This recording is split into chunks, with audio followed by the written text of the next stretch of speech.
Hello guys, what's up? This is ScherBR talking, welcome back to my channel. In today's video we'll be talking about the Divine Tower Matriarch Part 1 and 2. This is a rerun event, but they changed the difficulty and also increased the status cap.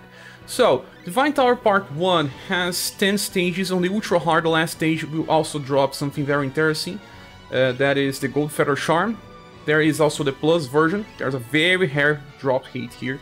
And this can help you sustain some status ailments in the future, but it's still not a solution. You still have to bring high will and formations that increases will as well, but it really helps.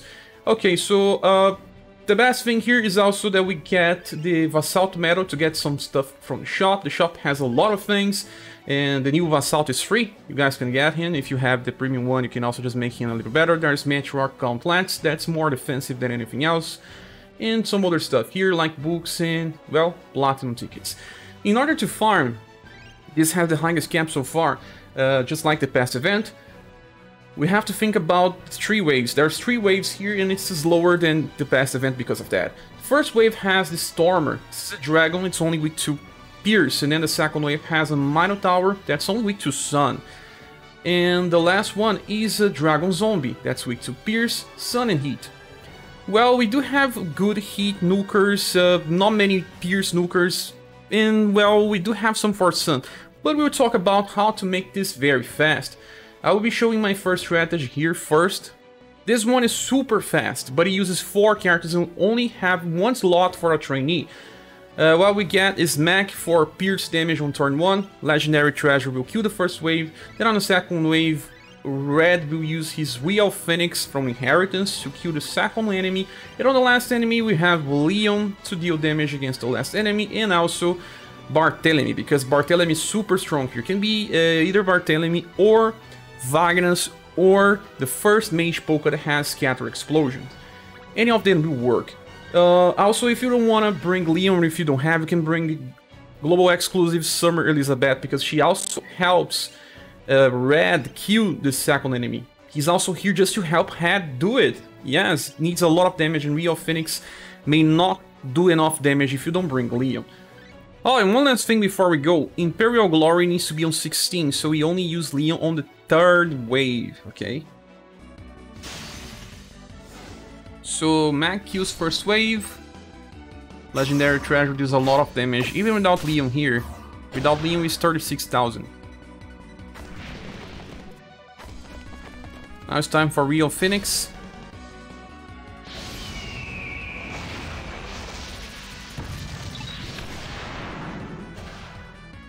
I think this enemy has 63,000 or something like that. Now we have the Dragon Zombie. If you want, you can also bring Submission with Red to deal a little more damage. It's not like you really need that.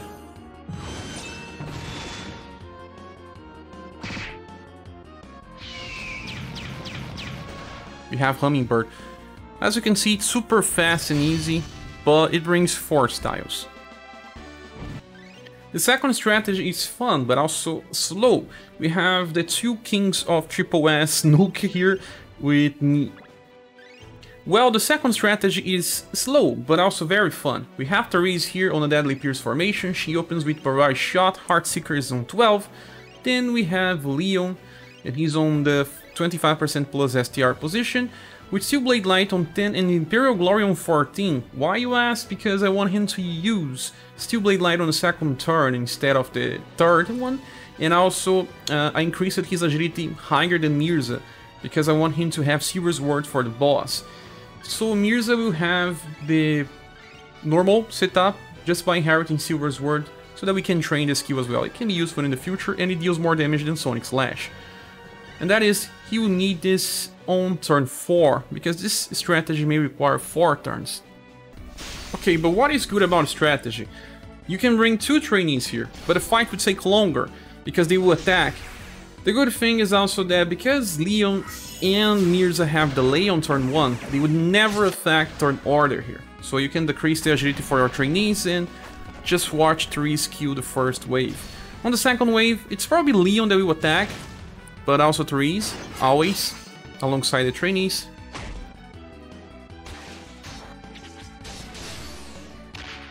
I suspect that Leon will attack here.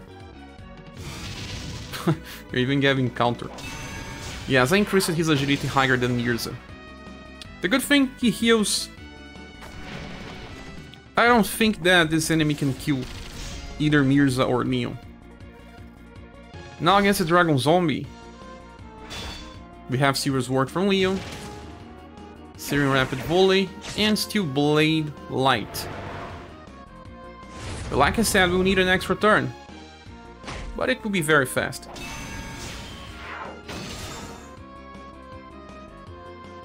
Now it's just a normal attack from Therese and Seer's Ward with any of them. And the enemy's dead. If you don't care about speed, this is good because you bring 2 trainees and it's almost impossible to not work. This strategy here I cannot replicate right now because my UDX Matriarch is not maxed. You need to get her to level 50, you need to get +8 on STR and agility, you also need to train Shining Glory to 99, and just use her in the front. She will kill the first wave by herself. Then we have here in the back, it's Leon with his Imperial Glory on 14 and Steel Blade Light on 10. And this Final Emperor is different. He's inherit Double Dark Blade. That is only if you have it. Why? Because Double Dark Blade can kill the second enemy, the Matriarch Tower, if you have, well, Matriarch in the front helping out with her first skill. She will use Shining Glory and then Light Streak Lunge twice. That is strong enough to kill this wave of enemies. And you can bring 2 trainees, but I just cannot replicate here because my Matriarch cannot kill the first wave yet. I just got her, but those that have trained can do it. Now let's switch to tower number 2 because this one is easier in my opinion. We have less enemies here. First wave has the same Minotaur that we were facing. It's easier to control this fight if you have red. And then we also have Mantids on turn 2, they are weak to blunt and cold. Well, we do have some options for this. And as the last one we have the Haunted School, that's weak to blunt, sun and heat. I think this is better to farm. The first strategy brings Summer Elizabeth, Rufus and Red together. They are very strong for blunt, and Red needs his Real Phoenix to deal damage here. And also you will need Summer Elizabeth or even Leon if you have, because Summer Elizabeth increases blunt damage. That allows Red to kill the first enemy. And then we have Rufus. Rufus will just kill the second wave by himself with Gun and Blade. So with that, let's go. Okay, the Minotaur will die to Red because we have Summer Elizabeth here as well.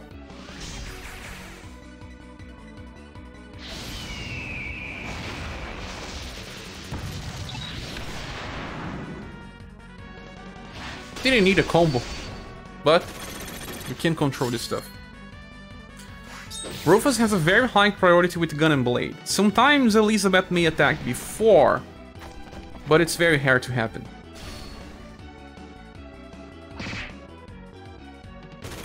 You can also try to decrease her agility by equipment. Rufus killed the second wave by himself. Now against the Haunted School, everyone will use their best skills. Also try to bring a mage in the intelligence position that deals blunt, heat or sun damage. As you can see, it's just a small amount of damage that you'll need to finish. Since I didn't bring trainees equipped, we will need an extra turn, but you should just bring someone that will do enough damage. Just trying to prove that those 3 are the key here.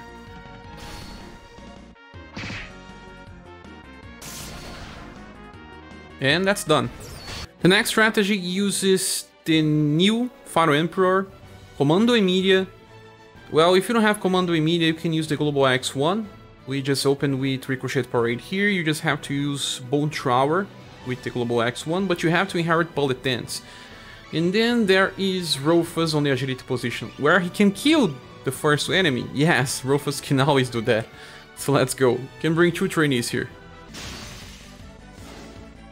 Well, it may seem like a waste since Rufus is only attacking the first turn, but let me tell you, sometimes this is the best you can get. Because we want some damage against the last enemy. Now there's Ricochet Parade and Imperial's Ward. Now we have enough BP to use Double Sun Slash.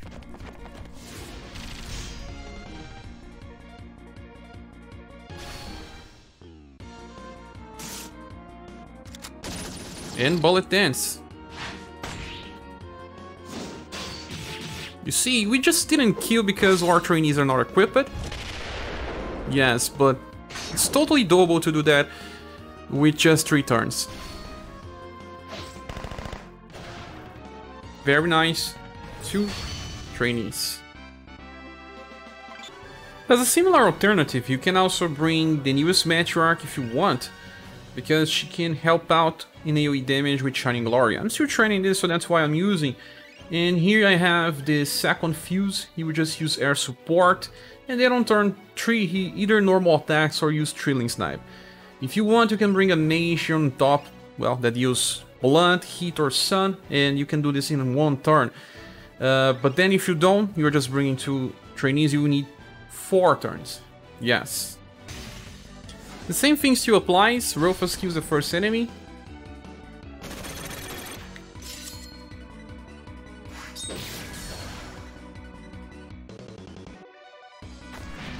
Air support is not strong enough to kill these Mantids. It was when this event was released for the first time.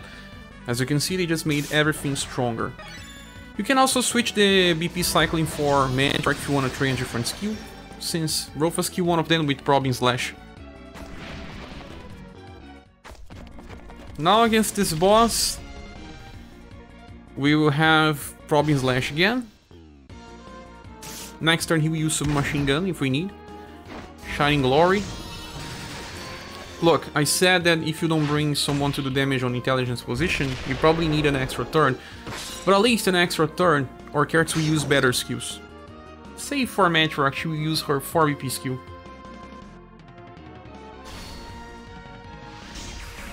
Yeah, all these 3 attacks. Trilling Snipe can hit 1 or 2 times, but even if it only hits once, you can do this in 4 turns and bring 2 trainees. Well, the next strategy is very interesting. We have Summer Final Impress here, but she needs Quadruple Moonstrike from her Global X version. Galahad is the standard one. You can also use the newest one by inheritance of Winter Storm. And we have Leon here to increase damage output of Final Impress and also use Imperial Glory on turn 2. I have inherited Double Cut, but it barely matters. The thing here is, you have to hit 4 times the first enemy. If you are doing too much damage in killing it in 3 attacks, you have to reduce a little of your power from Final Impress so that she attacks 4 times, because we want to use Quadruple Moonstrike on wave 1 and on wave 3.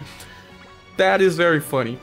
Okay, so I tried to balance her damage and gave more equipments to Leon and Galahad, the better ones, so that they can also contribute. And you can bring 2 trainees as well. Let's go.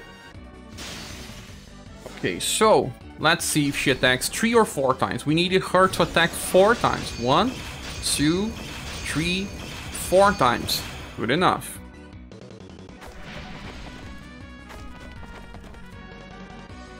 Now it's time for Leo and Galahad to finish this. Good thing! They will always do it because they have fast attacks. Always works. Now against this boss, let's see how much damage Final Impress can do.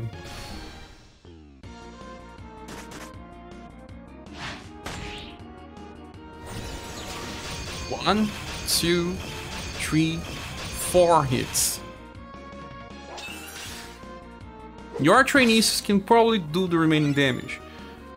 But if you, well, bring them and equip it, you just have to wait for the next move. This move here. Yes. It's super strong and you can see the potential of Final Impress. And my last strategy uses a variation of the past one. I am using Sigmoid formation and the same thing, Summer Final Impress inheriting Quadruple Moonstrike. She will not kill the enemies now because this is only 25% increase in damage. Then what I have here is Joe, but Joe has Sorbet Flambe on 11. I'm inheriting Jackal Lantern. I will get this maxed because I will be using this on the boss. You only have to use a different step. Use this one because it also increases heat spells. And for last one we have Silver. She will use Storm Roar, but we have to increase this to 11. And I'm training Smash because Dragon Bolt will not be available because I won't have enough VP. And you should bring 2 trainees that will help with damage because we will be missing just a few, just like the past one. Okay, the start is the same. Quadruple Moon Strike.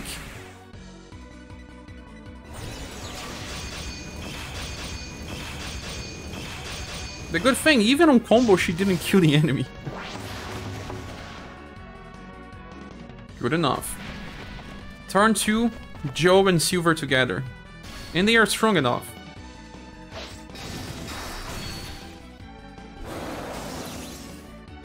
Nice, 60,000.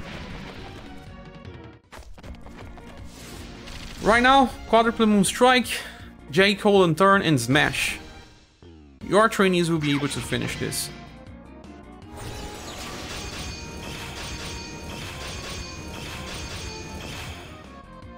Look, boss is already dying. Very close. At least you can bring either mages or characters that use STR. It won't matter. You will be able to finish. But because I didn't bring the equipment, Moon's Flash will finish. Yes, again. But that's about it, guys. Thank you so much for watching this video. Please subscribe if you still haven't. And if you want to support the channel, there are links here in the description. Don't forget to join our Discord server where we discuss SaGa and other RPGs. Thank you so much. I hope to see you all soon in another video. Bye.